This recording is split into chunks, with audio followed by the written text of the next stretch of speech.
Welcome everybody to the first episode of Two Eejits talking about fitness. Eejit number one sitting over there, Mr. Jack McGailey. Are you excited for the first episode? I'm very nervous for the first one. I thought he was going to call me an Egypt there for a second. I was like, I'm a guest. No, we have a third Eejit for every episode with us. Eejit number two, myself, Mr. Keith O'Rourke. In this podcast, we are going to be looking at the world of health and fitness and chatting about something different every week. And while we're chatting about a different topic every week, we want to get a very special guest on every week that's going to be good to have that conversation with. And this week we have the one and only Mr. Oisin Mulligan of Mulligan's / maybe not Mulligan's Fitness anymore. Bit of whatever. But if I'm just going to get fitness for now, that's what the podcast is about. We'd see how it goes. Yeah. Funny enough, that name came from people slagging me off and making fun of me. That's where I actually came up with the name Mulligan's Fitness, because everyone always asks me, they go, what is your name Mulligan? And I'm like, no, my name's Mulligan. Oisin Mulligan. Well, I just added the gains on. Is that right? Yeah. So when I started the gym, everyone started taking the piss out of me. They're like, oh, you're getting the gains. And I was like, that's funny. I'll add it on. Might as well make it in there. Yeah.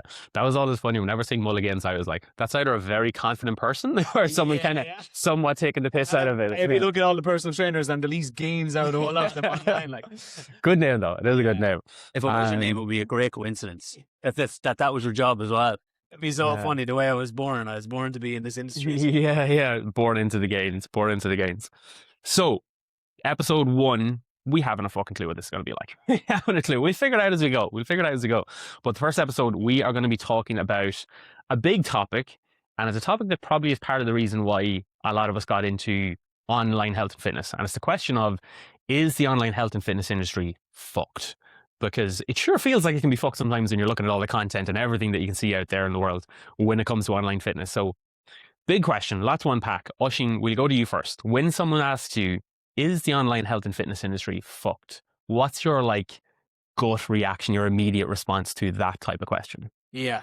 First thing that comes to mind is the whole online industry is fucked. No, it's the fitness industry. I feel like with online stuff, negative, everybody knows this anyways, and the scientific research is clear on it too, that negative news spreads faster.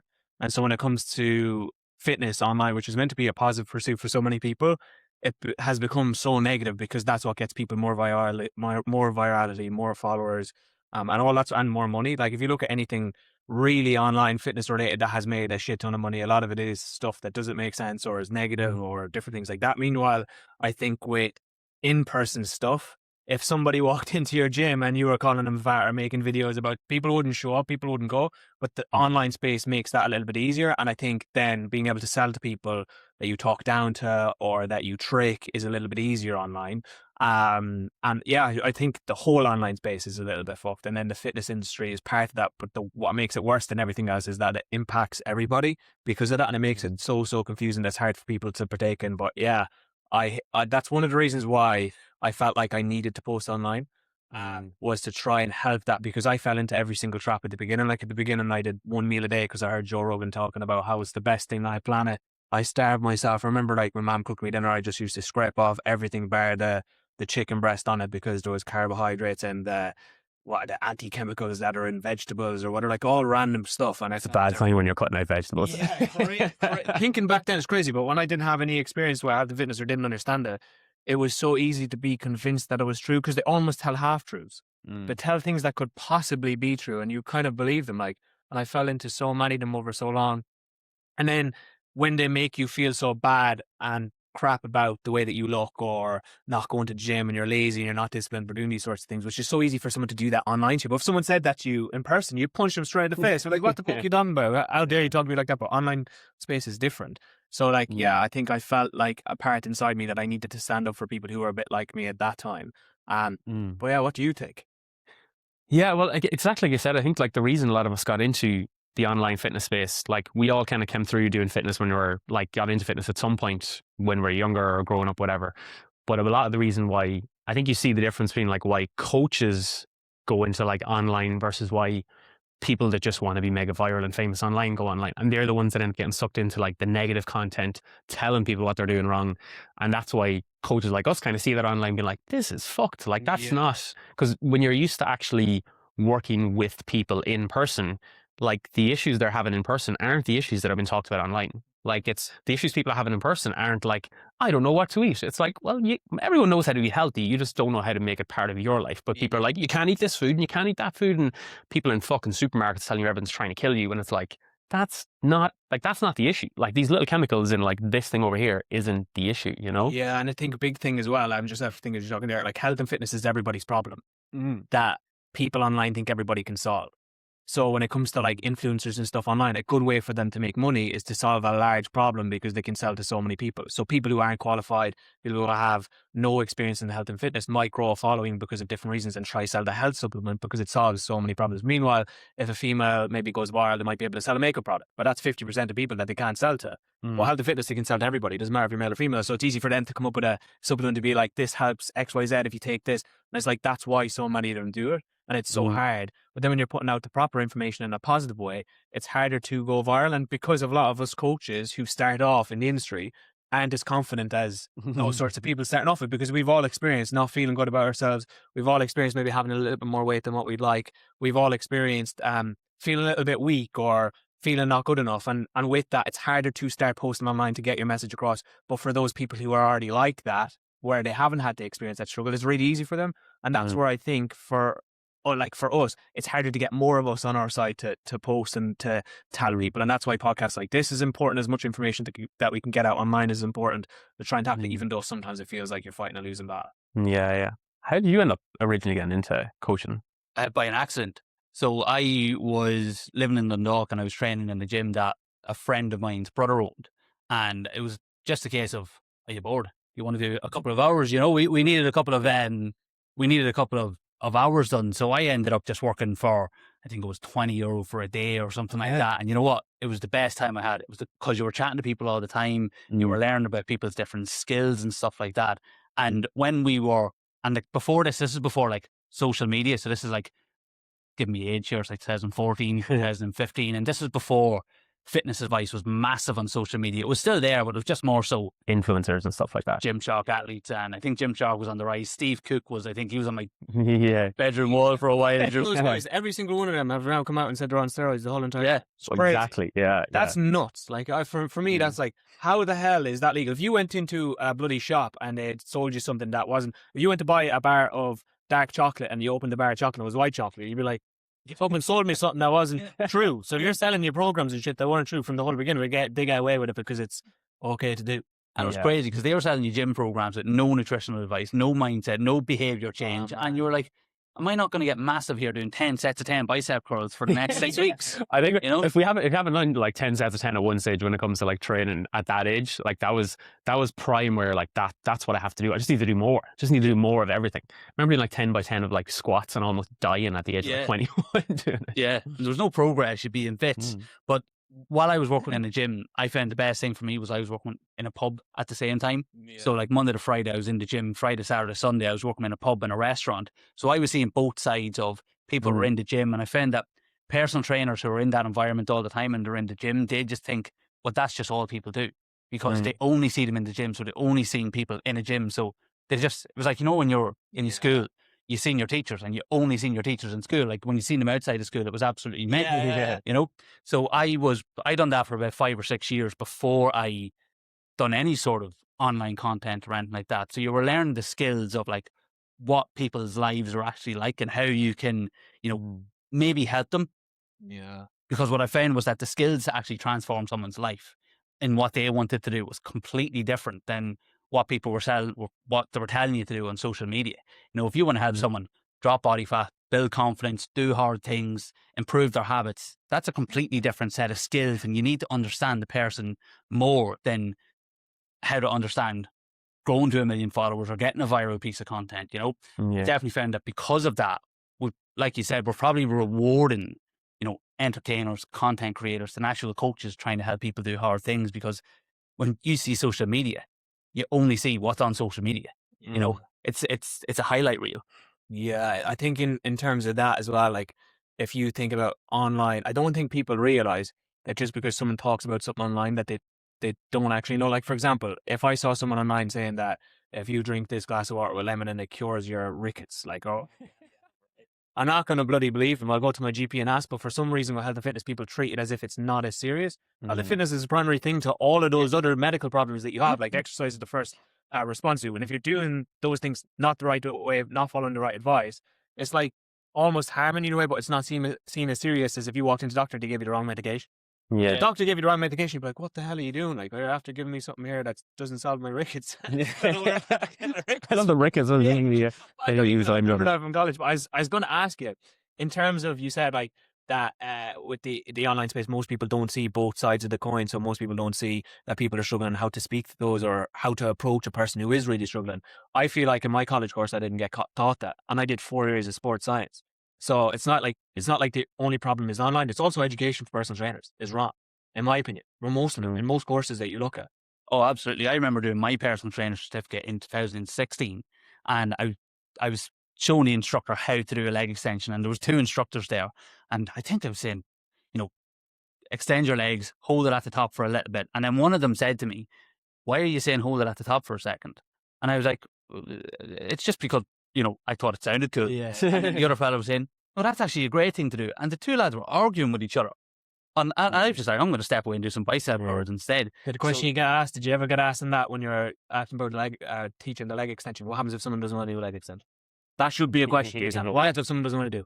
It's like, okay, well, then we can start them off with doing a squat. Okay, if someone doesn't want to come to the gym, what do you do? I never got taught any of that stuff. You don't get taught to actually convince people to get into the gym, to get movement in, to get exercise, or the reasons to do it, or how to make things simple. You get taught like expert ways to do things, and if they're not doing that, they're wrong. Or if a person is overweight, they're unhealthy. Or if a person is 20 kilos, that's their problem and they're lazy and they're not disciplined because a motivated person gets up and do it. Like, it's really, really hard. I think that education piece is missing as well. Like, not only from the online influencers, but also from the baseline where personal trainers and stuff like that are learning too. I think there's like, to that point though, I think there's a middle ground in the sense of like, because like you done a 4-year degree, I done a 4-year degree, health and leisure, like It's on a 4-week personal trainer certificate. yeah, and But no difference. This is the thing. But You but learn everything from actually working with people. Like you said, even from working with people in a restaurant, you learn more from doing your 4-week PT course almost. Oh, I learned more about fitness in 3 years working in a restaurant than I did working in a gym. Yeah. But that's what I mean on that point is like, I think for one, when it comes to online fitness, like no disrespect to like doing a certificate or any of that kind of stuff, but like there's a lot of people now that are like young folks in their 20s want to get into health fitness that get like a 6-week certificate, a 12-week certificate, whatever it is, but they want to fast track being like a business entrepreneur with a coaching business, not actually coaching people. So rather than, let's say, for me and you, let's say when you do your 4-year degree and then you spend years like when I qualified, there was like you said, there was Gymshark athletes online, there was Steve Cook online, people like that. You couldn't just be a 22-year-old that just starts an Instagram account without being shredded. You had to like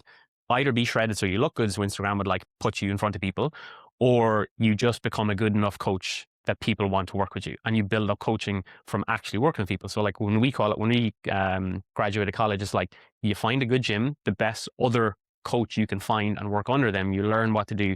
You spend years in a gym with people, learning how to coach people. Maybe you try and work with a club or a team to learn what it's like working with athletes versus everyday people. You learn what to do. You learn how to coach people.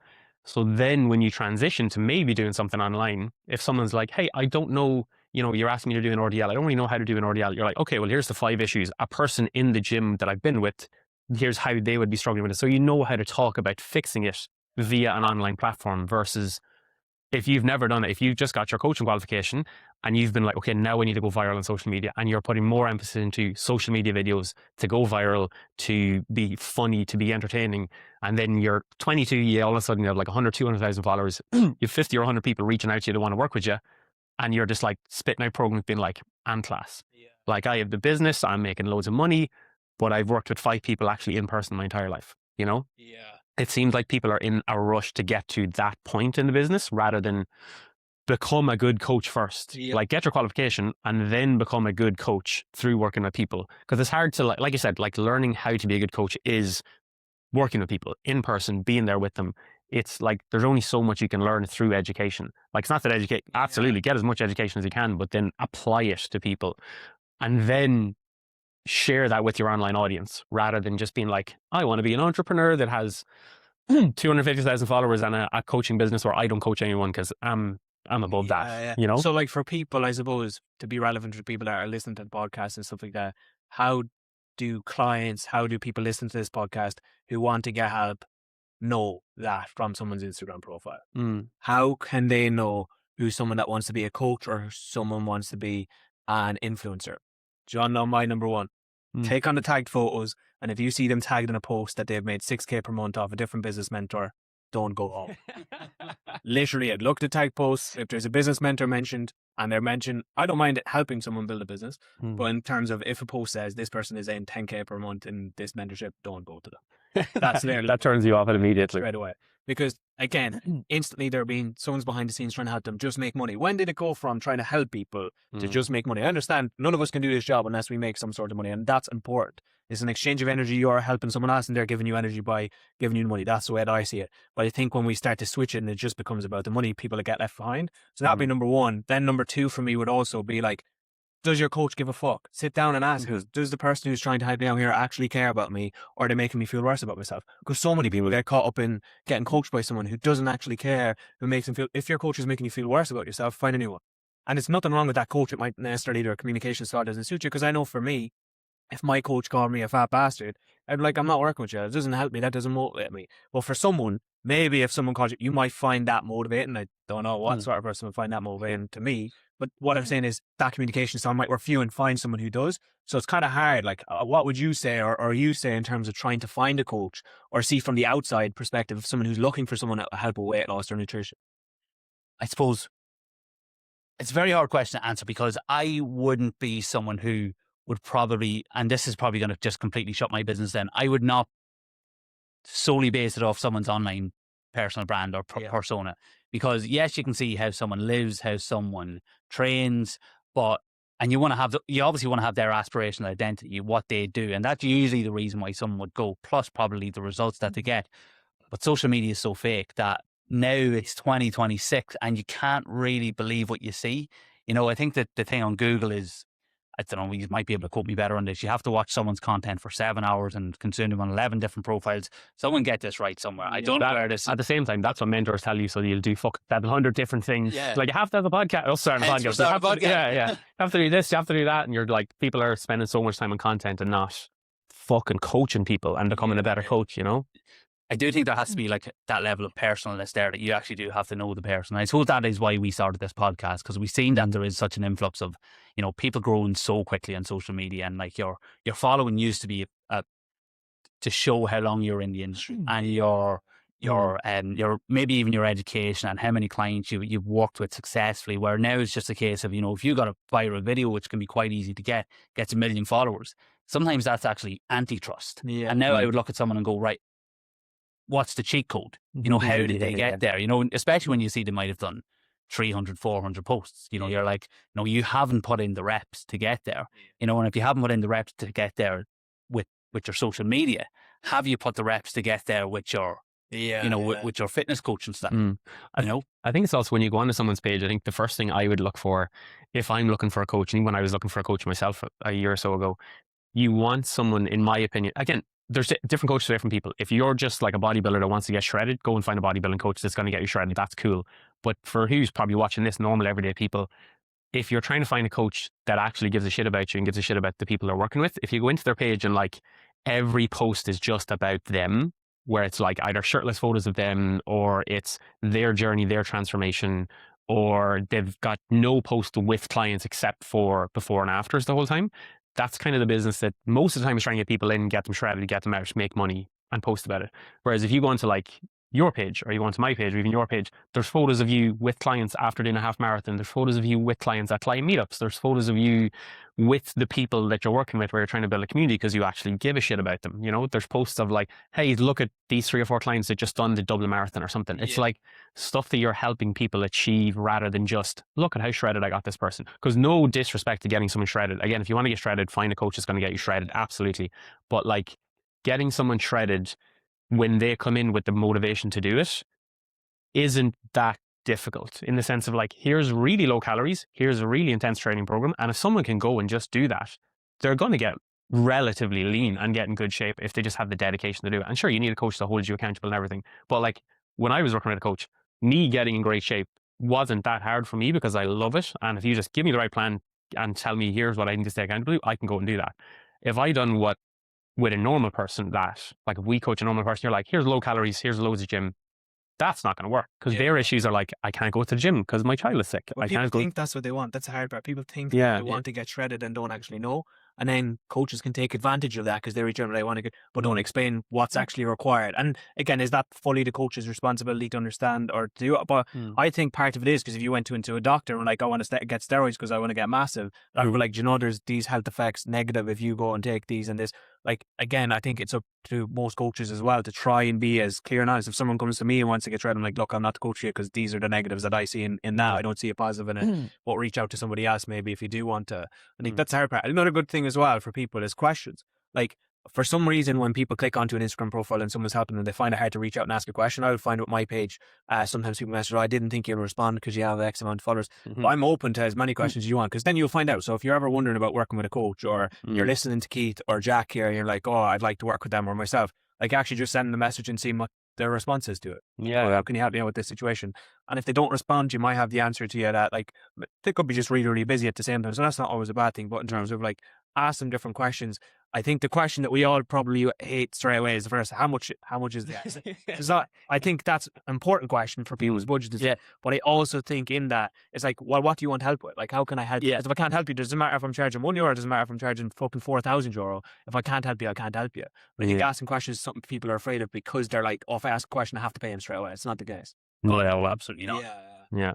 But I think that is even like, because we were talking, myself and Jack were talking this before in the sense of like, I think there's an ownership on the coach for sure, but there's also, I think, an ownership on the, like, people that are watching this, people that like follow, when you follow stuff online, is having that awareness of like the impact that people you follow have on you, in the sense of like, we always say like, hey, the 5 or 10 people you surround yourself with will have a massive impact on what your life looks like. If they're super driven, motivated people, you'll probably have a more super driven, motivated life. If they're people that are doing, I don't mean in a rude way, but like not living the life you want to live, it's going to be harder for you to get to where you want to get to. The people you follow on social media is the exact same. And this isn't a diss to anyone on social media, because like different content is for different people. And you think of health and fitness, there's like content that can get you from level 1 to level 5, level 7, whatever, like us kind of helping you get started, get to the right place, make it around build your health and fitness around your lifestyle. But then there's coaches that are like, you know, that what are those guys that like lift heavy, run fast guys that are just running marathons every week. They're all jacked, they're all shredded, they're all 100% on gear, but like they're that super high level that, yeah, if you watch it, you might be super motivated by it and it might drive you on a lot. But depending on where you are in your health and fitness journey, is that actually helping you or is that actually hindering you in terms of like, are you seeing that and being like, shit, I'm never going to look like that? Yeah. Like, I'm never, like, is that, how do you find that balance with like motivation with online fitness? Because there is something for everybody, but a lot of times it can seem like there's just something that everybody needs to watch, you know? Comparison, like I see it a little bit differently to most people. And most people say comparison is a thief of joy, but I think it's a higher thief, because if you're comparing yourself to someone else and you're feeling worse, you already feel worse about yourself. You're just using that person to prove that you already feel worse. So rather than blaming the person, like, oh, I'm comparing myself to this person and that's making me feel really shitty, what you should actually do is, why do I feel shitty? And then the comparison stops. Most people try and remove the comparison away, but I actually don't think that puts a plaster over the problem. I think actually looking at why you're comparing. So like, for example, some guy might be running and he might be running 50 kilometers and I might compare myself to him. And I'm not comparing myself to him that he's running 50 kilometers. I'm not. I'm comparing him to myself and saying, oh, I'm not good enough to do that. Why am I not good enough to do that? Because I feel maybe like I amn't strong, or I'm a little bit weak, or I give up on things. And then if I look at that and like, why do I feel like that? Well, going back to my childhood, maybe I was bullied and these are the things and they're the reasons why. But then I don't just sit in self-pity, which some people do as well. I look at like, okay, well, what are the positives? What are the reasons why I can do that? Well, I've done jiu-jitsu competitions where someone's tried to choke my head off, and that's much worse than running on the road. So I'm sure that I could eventually build up to it. But I think if people looked at comparison that way, it wouldn't be comparison is bad, but like the way that I'm looking at myself is bad, and I need to solve that first. And so that's one thing that I always kind of go back to. But social media as well, like where you talked about here, where to most people that you spend the time with are the people who you're going to become. Most people, I dare you, pick up your phone right now, look at what the screen time is on your phone. Screen time on your phone, probably like between 4 and 8 hours for most people, probably per day, which is, when you think about it, if that screen time is more than you spend with your friends, chances are that that is your friend that you're spending the most time with. If you go onto Instagram now, you can see exactly what your social media algorithm is like. Scroll through it. Is it negative stuff? Is it all news and all bad stuff and saying that fat people are bad and all this sort of stuff? If that's the case, that's what you're starting. That's what you're going to start to believe. That's the thoughts that you're going to have more often. And Instagram's come out with that thing now where you can just remove them. And another thing as well, where you can add in things that you don't want to see. So if you just went into your Instagram algorithm, there's like a button in the top right hand corner. You click that, you can say, I do not want to see fat shaming, and it just won't show you anything that's got to do with fat shaming whatsoever. So you can curate that. Or the other option is start spending more time with people and friends around you that are more supportive than the 4 hours on Instagram of people who don't give a shit about you. Do you know that kind of way? So when you actually look at your environment, most of us probably spend more time on our phones looking at our phone screens than we do with family members. So like even your family, this is being outweighed by what you're getting on your screen. And that's where it's hard. And that's where the comparison comes from. So maybe change your comparison to real life people as well, as what I say to my clients. If you compare yourself to your next door neighbor, when's the last time you seen your next door neighbor go out for a 5K run? Does your next door neighbor know what a protein is? Probably not. They have not a fucking clue. Does your next door neighbor try and count their calories, or does your next door neighbor try and get up and go to the gym? Probably not. The last day I was out on a run myself, and I was out running, I was like, fuck, there's actually like 3 or 4 people out here on the run. 3 or 4 people in a town full of 30,000 people, and only 3 or 4 out on the run. What's the story here? But yeah, it's like when I look online, I see this person that's running however many kilometers or making XYZ amount of money. I feel not good enough. Or I see someone with a perfect video online and gone viral, and my video is gone shit. It's like, no, next door neighbor doesn't even post videos because he's too afraid. Do you know that kind of way? So when you actually compare yourself to real life environment and look at the comparison, like why are you comparing yourself? You're comparing yourself because you're making yourself feel worse or because you already feel worse about yourself. I think that that's a hard part. I don't know if you agree or disagree, but I think, yeah, comparison is a huge thing for people trying to get started with weight loss and trying to get started with cards to looking after their own health because they're already too far behind. Yeah, big time. Like how many times have you heard of people in like, I don't want to start gym. I'm too old for that. It's passed me by. I should have started that when I was younger. It's like you're too young to give up on yourself. Love that. Yeah. Cut that. Put that in a clip there. That's great. It would be going up and rant for about 4 hours. I do think you're right in saying like what social media has done is it's put a benchmark on fitness. And like, what is fitness? If I said to somebody, what's fit for you? What's fit for you? What's fit for me? We're going to give 3 completely different answers. And we're probably not even going to be able to give a straight answer, even though we're health and fitness experts or professionals or certified health and fitness, whatever we want to call ourselves. Whereas, like you said, if we seen someone, 10, 20, 30 years ago out on a run, well, I wouldn't see lads 30 years ago. Keith might have. Not that much older. Jesus Christ. We're the young fellas here. But like you seen someone out a long time ago and they were running, you just say, that person's fit. In order to get fit, I need to start running. Whereas now on social media, you see Strava posts, you see, these big groups going on group runs. And these are all great things. But it's just put that benchmark on fitness to say, I'm not fit unless I can run a 25-minute 5K, or I'm not fit unless I can do a half marathon once every 6 months. The amount of times I've had clients that have run their first ever 5K and they're like, I didn't get it in under 30 minutes. And I'm like, you just ran 5K like 3 months ago. You'd never ran before in your life. Like, that's huge. Sleany ran the VHI, who I went to meet him at the finish line to wear a dress for the VHI. I was waiting at the finish line with a bloody dress on, and I was like, oh, Jesus. But I said to them I'd do it if they finished. But remember, she had finished we did a park run together and she couldn't run it. She could only run 1 kilometer of it or so. And I ran it beside her to kind of show her patience and to slow down. And she was failing at her 5Ks because she was trying to keep up to a pace she thought was perfect. Now when I slowed her down, she's like, oh, actually, this feels really slow. I'm like, that's how we're supposed to run. It's like you're slower that you run than the faster you run overall. And then she finished the VHI, a mini marathon, and was like, oh, well, I didn't do it in this time. Like, Jesus Christ, six weeks ago, you couldn't even do the park run. Like, what's the comparison here? Oh, there's these people in front of me. And I'm like, geez, you need to sit back and realize not the distance between where you are now to where you want to be, but where you are now to how far you've come. Like, that's the gap that most people fail to look at.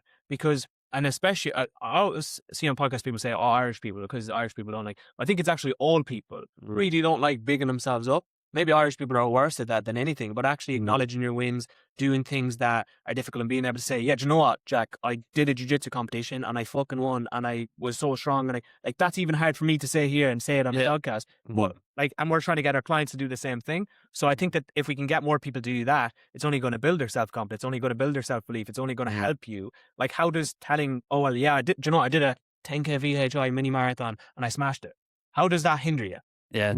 I had a great conversation with a client a couple of years ago. She had come into me in the gym and she was saying, I want to get into running, but I seen this particular Irish influencer, and I don't like, there was no harm in what she said, but she was after running for the first time in a while, and she put on her Instagram saying, this influencer, that it was the first time she had ran 5K in 30 minutes, and she didn't think she could run it that slow. That was the slowest. She didn't think anyone could run a 5K so slow. No, you've always said things like that you didn't mean, and she probably never realised the harm that she was going to do to certain people. But my client came in and said, Jack, I'm not going to get into running because I'm never going to be able to run a 5K in 30 minutes. She said, like, the average person's 5K is 30 minutes, so I'm not going to do it. I'm like, just walk down the road, have a look at everyone who drives past in a car. The average person does not do a 5K. It's as simple as that. And like, we're benching 5Ks here, 2K, running 1 kilometre, running for 2 minutes without stopping. In my opinion, that puts you down as fit.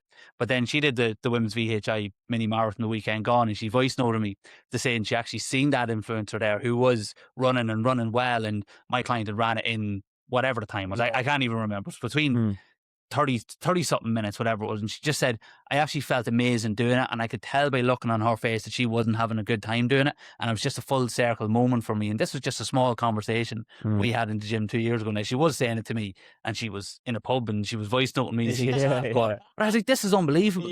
Because with fitness, you're supposed to be able to do hard things and then celebrate it afterwards. Like a lot of people, I think a big problem with fitness now is that, and like you can see it with the High Rocks patches in my bag when you're walking in, it's like, right, you do this, what's next? It's like, just celebrate what you're at to do. Yeah. I love, one of the biggest things that I love with clients is having, like, on our check-in form every week, we have a section for like, what are your 1 or 2 wins for the week? And I say to people, like, that's one of the most important sections in this whole check-in, because we want to make sure, like, hey, how's training going? How's nutrition going? Yada, yada, yada. But like, I want you to understand how well you're doing every single week, because all the small wins are what's going to get you the big win down the line. All the small wins are the things that are going to build up your confidence in yourself. So when you come to me at the start and you're like, hey, I want to lose 10 kilos. Why do you want to lose 10 kilos? I want to feel better in my body. Why do you want to feel better in your body? I want to be fit to go out with my friends and wear the clothes I want to wear. Why do you want to do it? Because I want to wear a dress and fucking feel class. I want to wear a t-shirt and feel great in my body. I want to be fit to go out and run and not feel out of breath. And it's like, cool, you're not going to do that next week. So we need to do all these small things over week after week after week. And you need to realize how good you're doing each time, and not just like have, what was your win for the week? It's like, oh yeah, I went to the gym. It's like, cool, you didn't go to the gym last week, so that's a fucking win. Like, to actually celebrate it, And because I always say that, like, when I used to work down at a charity called Barrettstown, and one of the things we used to do down there with the kids we were working with is you're trying to help them rebuild their confidence. So in the same way, you're trying to help them achieve something, but then reflect on what they've just achieved so that they discover something new about themselves, and then they take the next challenge. So they're kind of like in that circle the whole time.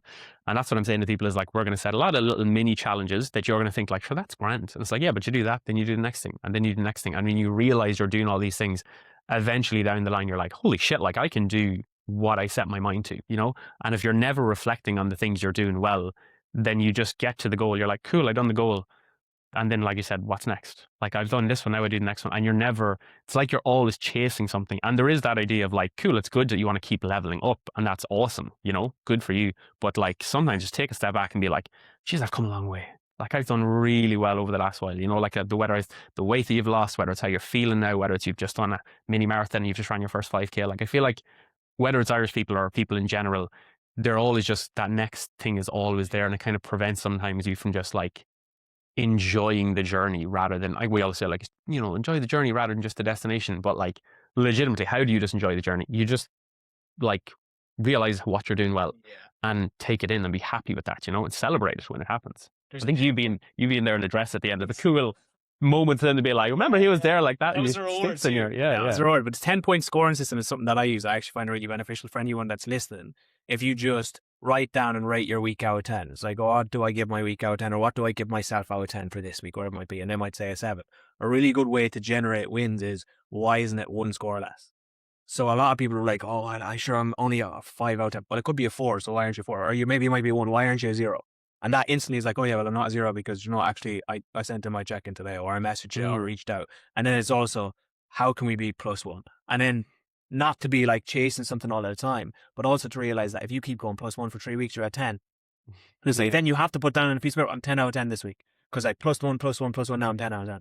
And so getting someone to recognize that, and then you go back and do it again. What do I rate myself out of 10? Okay, I'm a 5. Why aren't you doing one score less? And then build yourself back up to 10 every single time. And every time you reach 10, it's like you have to recognize why you got there. I do that for like most of my stuff that I do be doing. Because, you know, guys, with social media stuff and with posts online and businesses and all that, it's really hard. Like you get caught in it. Sometimes you get caught up in a lot of stuff, and working with other people's problems a lot of the time too. Like it weighs on you a little bit. Like all of your clients who have problems, if you give a fuck about them, you were thinking about almost their problem that they're having through the week. You're like, oh, hope they're getting on all right with that. And okay, I wonder, can I help them with this? And when that happens, it weighs on you a little bit. So I think doing that 10-point system for everybody helps you recognize, you know, actually, I tried to help them out here. This is a +1. Feeling really good, and I'm taking pride in what I'm doing in my job, and it makes things, I think, easier. Yeah, like that. You see, that's coaching. Yeah. When you say like, what is coaching? That's coaching. Not just like, here's calories and macros and here's a training program. Like that's the difference there. And again, it's not that like, hey, the only good coaches are people that are coaching normal everyday people like us. Like you've that at the bodybuilding level, you've that at the athlete level, you've that at every level of coaching. And I think the important thing if you're trying to find a coach or figure out who to follow online is follow or find people that have that mindset, whatever level it is that you're at. And I think that when you look at the online fitness industry, you say like, is it fucked or is it not? I think there's loads of people like you, there's loads of people like us in there at every level, but maybe they don't stand out as much because they're not the extreme, because they're not selling fear, because they're not pushing the algorithm, you know? So it's like, when I think of like, is the online fitness industry fucked? It's like, no, there's more good coaches and good people out there than have ever been there before. You just need to find them and kind of know what to look for, you know? Yeah. Yeah, like what is to further on your point is that like coaching, we come up with this term in coaching. I don't know who come up with it. It was someone who's obviously sitting in an airport who said every week we're going to get a client to check it. You're like, you know, you think you're Michael O'Leary. Michael O'Leary is the man behind the online coaching world. But what I don't with clients is that, look, I say check-in all the time. We're going to do our check-in this week. Don't forget your check-in. But like when you just change that to your weekly reflection, like it's just a massive, massive thing. And the fitness guru, or not the fitness guru, the business guru, the best guy in the world, Alex Hormozy, he puts out some mental shit. But like one of the things that I seen him put up, and I thought this was absolutely brilliant, is like, do you ever see those insulated cups or those insulated bottles? If you put hot water in it, no matter what's happening outside, it's going to be hot on the inside. If you put cold water in it, no matter what's happening on the outside, there's going to be cold water still in it a couple of hours later. And all that's down to is the space in between the walls of the bottle. And that's what a lot of people need to be able to give themselves, especially when they feel like they're getting overwhelmed or in comparison on social media, is that like, give yourself space, get away for a while, get to a cafe, you know, look around and then see how bad you're doing. You know, 'cause you're probably going to see someone doing better than you. You're probably going to see someone doing worse than you, you know, but then on social media, you're only going to see people doing better than you, because you originally started following these people for motivation. And then when they're posting their highlight reel all the time and day in, day out, you know, you think that that's what life's like all the time. Yeah. I think that's basically, just to follow on from what you said, was... Because I think people do wonder what coaching is. Like, again, I see a lot of stuff online about like, I can't believe people are paying people to just tell them to eat more calories and walk more. Like, what a scam. It's like, no, that's not what coaching is. Everybody knows what to do. Guys, listen, if you don't know what to do, ask ChatGPT. That's not coaching. ChatGPT is not coaching, it's telling you what to do. Coaching is helping people do what they know they need to do, or guiding them in it. So the way that I describe coaching is like, imagine you're stuck in a maze, right? And you're in a maze. You can find your way out of that maze. You just have to take so many XYZ wrong turns around the place, and you feel overwhelmed because there's so many places to go and you don't know how far you have to go or where to go or what to do. Like, you have an idea, you need to walk, you know you need to move to get out of the maze, but you just don't know what path to take. Hire a coach is having someone on a pedestal that has a map and is able to say, do you know, actually went down there, just go left up here, right? And actually maybe that might be the wrong way, but we'll turn back around and we'll go this way. Having almost that little bit of a direction. I think people don't understand that. Like, they think coaching is just calories, macros, and sure, why is he charging me 100 quid for go-to and I can just go on, pay 30 quid to ChatGPT to tell me what to do? And I think that that's the difference between a good coach and someone is to be able to ask questions, to guide, to help on what direction they want to take as well. That's important. That, like, I don't tell someone to come in, oh, you need to lose this amount of weight. If they want to lose weight, they know they need to lose weight, and they might approach me, but like, and then absolutely, let's take that path. I think that that's coaching per se, and most people ask questions about. Yeah, for sure. For sure. So what's your go, like, when we kind of follow back to the initial question of like the online fitness industry, is it fucked? Is it not? Where does your head lie at the minute, Jack, when you think about it? I think it can go. I think that the online fitness industry is great, and I love it. And we wouldn't have our house if we didn't. We wouldn't have our business. We wouldn't live the lifestyle that we live. And like we do, we live a great lifestyle. We come up to Dublin on a Friday and do a podcast. So it is a great spot. However, I think for people watching social media and the online fitness world, if you can give yourself that space and detach yourself from what other people are doing and fall out of that comparison, I think it's an absolutely brilliant spot. But we reward our entertainers, we reward the polarizing people, we reward the people that we want to aspire to, and that's great. But it's when we compare our life to theirs is when you can go down a rocky road. What do you think yourself before we ask Oisin that? Like I was saying, I think it's more that like social media now hasn't become, or online fitness, let's say, hasn't become a place where there's one way to do everything. There's multiple ways to do everything, and there's content for everybody. And yeah, there's the obvious scammy influencers, there's the obvious liver kings, and all those people that are clearly selling a lie, selling a scam, all that kind of stuff. And they all eventually do get found out. And I think at some stage, most people, when you first get into fitness, you're going to see them, you're going to be like, is that right? Or is that legit or whatever? And then hopefully you find someone like us eventually that's like, don't worry about all that stuff. Like, that's super extreme. Unless you want to be that level or you want to go super into that extreme level, most of that kind of stuff being a scam, you're like, just get out of it. But then there's multiple levels of health and fitness online, and it's you just finding what level you're at to get to the next one, to help you out of where you are, I think. And there is enough of that out there, but I do think can sometimes be hard to navigate. So if you're ever unsure, follow us. Follow people like us. Follow people like this. Two Eejits talking fitness. Yeah. And we'll always have good guests on that are good. They're good. But like find the people that you vibe with, I think, and try to understand the difference between what's motivating you versus what's maybe not helping you. Because there are a lot of folks I'm finding, even coaching folks in their 20s that are like following a bunch of Gymshark athletes and that kind of stuff. And it's really not helping them because they've such unrealistic standards for themselves and their body. And they're like, trying to lose that last kilo or two is like make or break for them. And then they lose it and they're like, I still don't look like so-and-so online. You're like, that's, it's the hard balance between the two. So I think it's being conscious of the impact that people you're following are actually having on you, I think. And it's not easily done. It's hard to do. Yeah, because there's that transformation type picture type thing where people just do that and the transformation's done. It's like, person before, person after. But it's not that. It's like tracking my calories for fucking 45 weeks in a 700 calorie deficit, starving myself. And like, that's what people don't see. And again, is that the coach's fault or is that the person looking at it's both? Like, again, as I said, I think we're going into it, but yeah, the fitness industry, do I think it is improved over the last number of years? I think there's a lot of people pushing a positive message, which is quite good.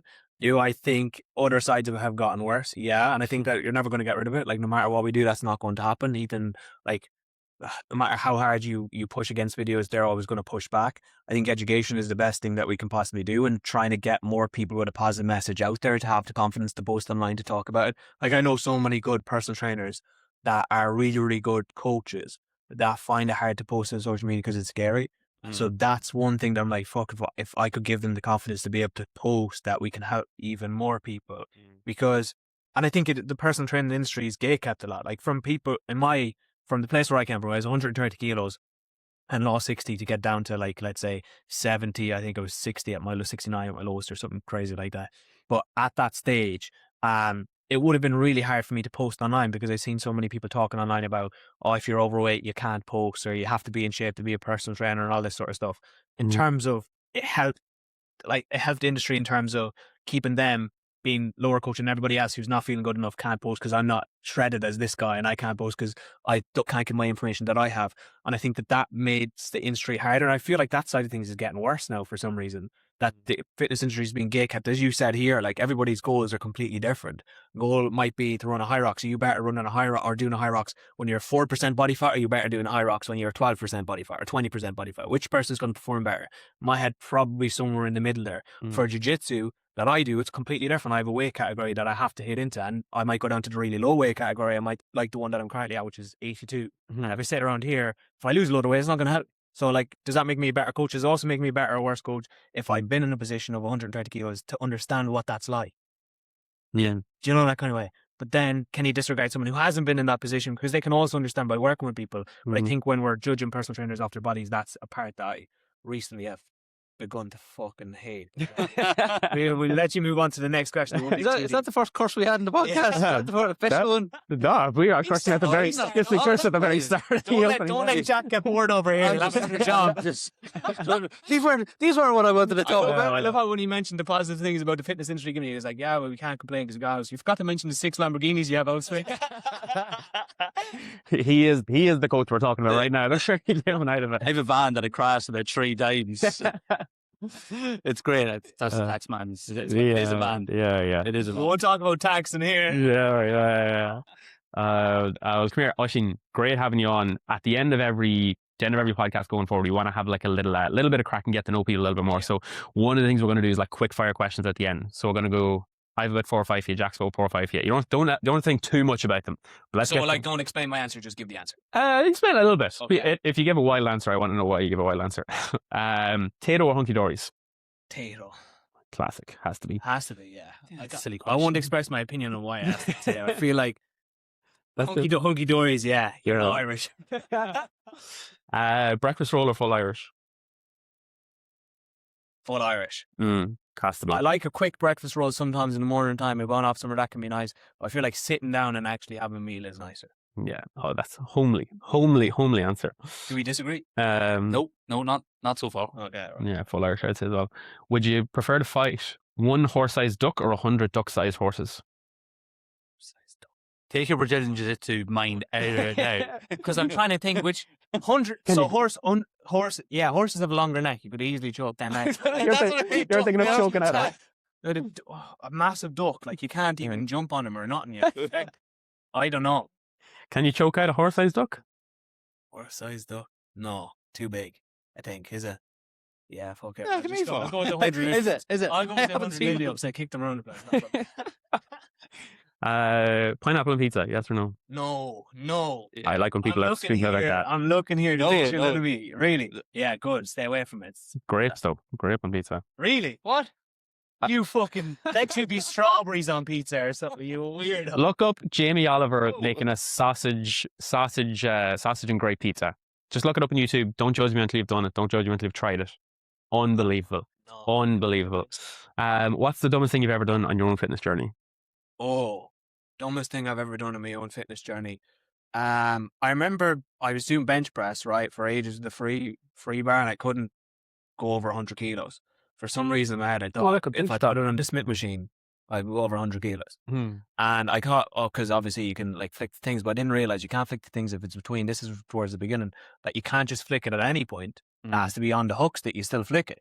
So I was like, okay, and I put it onto the bar, and it got stuck in my chest for probably like 45 minutes. And you know when you're You're sitting there with the bar. Yeah. You're only starting in the gym. I have all this weight on the bar, and I was like, I don't want to ask anyone for help, so I'm just going to sit here and pretend like I'm pushing it for a little while. So if someone must have been like, this fella's doing this rep for 45 minutes, some crazy rep that she's doing there, but Time under tension. Yeah. Yeah. well, I couldn't. I was too embarrassed to ask anyone to come over and help or anyone. And then some fella was like, are you stuck? I'm like, yeah.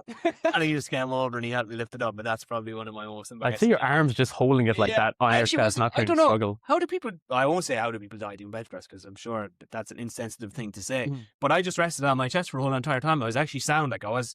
Maybe I was holding up. Well, with the Smith machine, you're safe enough. Yeah, It's not going to roll I off just or couldn't whatever. hook it to get out. You're not going to. Mm. So, but yeah, free weights are easier, I think, to get out. If you do get stuck, you just throw it off to one side. To be fair, if you've never got stuck under a bench press at some stage when you're like a skinny fella trying to, or like you're starting off on the bench, like Remember when I was working in the gym before, there was these couple of young lads there, and like this was completely like if the insurance company ever found out about this, I'd be shot. Yeah. But these lads were telling me they could bench 140 kilos, and they were like maybe 15 or 16, and I was working in the gym, but I was in school at the time, and they were maybe 2 years below me, and I was like, I'm an expert here. I'll show you how that's not the case. And your man says to me, I did it last week.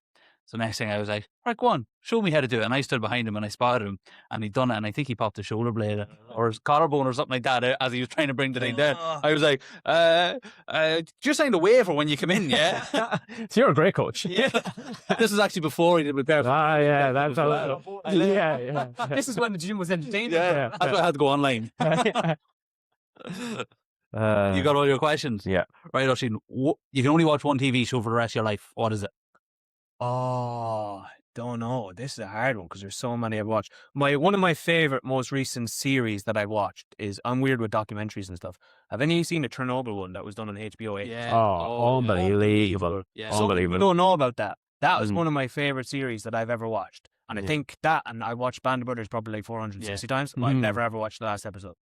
Why? I don't know. I get to like episode 6 and I'm like completely forget about it, and I've never finished the last episode. I think I remember the last episode being quite good as well. Rated, it was so funny. Yeah, I watched right up until that point, and then I didn't watch. I have never ever watched the last episode of Band of Brothers. And So weird. There's a sequel series to that as well. You're the series. Band of Brothers and The Pacific was what's after it, and then they done Masters of the Air recently on Yeah, Apple. If you watch that, Yeah, it's good. Have Very any of you good. watched The Boys? No. yeah, haven't watched the need to latest watch it. season. It's good. Haven't watched the latest season though. It's good. It's good. It's good. It's a bit weird. So anyone who listens to the podcast, don't watch it. You think I'm weirdo. Favorite county in Ireland, but you're not allowed to say your own, even though you've In I just said favorite county in Roscommon and any so. Jesus, where do I like? To be fair, I like Dublin quite a bit because there's so much to do and so much around. But that's kind of a shitty answer. Mayo, let's say, because loads up there that you can do. But loads, yeah, late Mayo, and then that's good. Yeah, It's an argument to me. I was going to say two like separate answers. Yeah. What movie do you recommend everyone sees at least once? Oh, Jesus Christ. One movie that everybody sees at least once. I don't know actually what film this is, right? But I have it on Instagram bio, on my personal Instagram. And it is, there was a boxer in it, right? Someone's going to be able to tell me this. And there's a boxer in it, and he says, the biggest lie ever told is it's not that simple. Oh, I don't know the name of it. It's really, really good. If you just look up, it's not that simple. The biggest lie ever told is it's not that simple. That's a quote at like the end of the film, and that hit me. That's when I started posting on social media. Oh, good answer. That's a good answer. I love that the inspiration, but I can't remember the name of it. Edit that, so that's the last. He like, Yeah. he was a boxer, and he had like a couple of fights, and then he got like a brain injury, and he got into he was in hospital, whatever. And they're like, "You're never going to box again," and he was like, "Yeah, I'm going to get back in the ring." And they're like, "It's not that simple." And then he went on, and and it's actually a true story as well. I don't know. Maybe it's not a true story. We have to find that one. I think I've seen this before. I still can't think of the name of it. Yeah, we can put this as like a clip. And it's just going to be people in the comments. This is what it is. This is what it is. And it's like, we did go and Google it after the podcast. We've two more. We'll fly through them. Right. What the hell you'll absolutely die on that has nothing to do with fitness? A hill that I will absolutely die on. Oh, I should have looked at this question. Yeah. If it was there, you probably didn't even have it there. A hill that I will die on that's not connected to fitness. I don't know. You're going to have to give me one. Genuinely, I couldn't tell you. Grapes on pizza. Yeah. No, get rid of that one. I'll kill you on that hill, don't worry. For me, it's Monster Energy drinks are for, and I'll just put a bleep in there somewhere. I think Really? I think it's the worst. Like, I think they have to be the worst drink in the world. Yeah. Like, I can't say I don't drink them. no. I can't say much. All right, no, we'll put the last one in here. If I think of it, I'll jump in again, but I can't think of one for that. And finally, give us a random fact about yourself with no context.